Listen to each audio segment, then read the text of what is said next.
Գիցներ, կողմնակիցներ, նաև երիտասարդական խմբեր։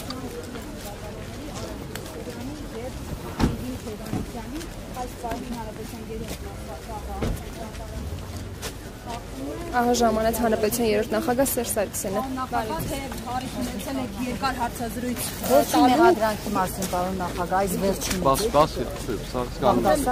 Խնդրեմ նաև անդրադառնալ Հիմա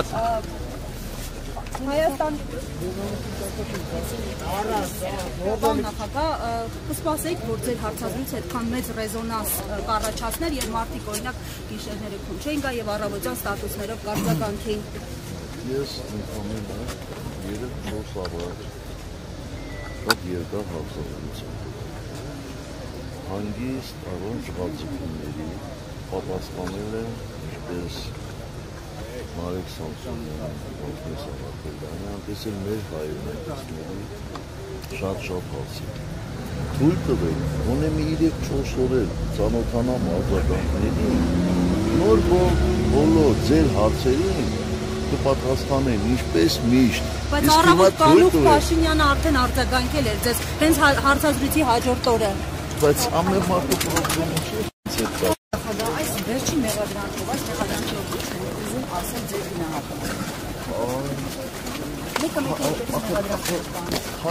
Հայտնի փաստ է, դա առանձին մեղադրանք է, վստահ եմ, որ այդ գործերը միացնելու են այս գործերից մեկին։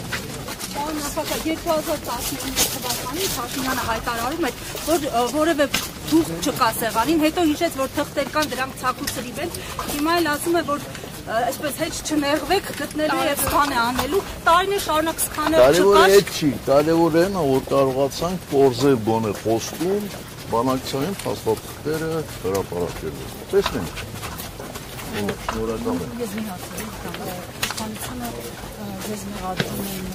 մեջ, որ դուք եւ Ադրբեջանի իշխանությունները միևնույն մեղադրանքները քննեցին իշխանության հարցերին եւ այլն։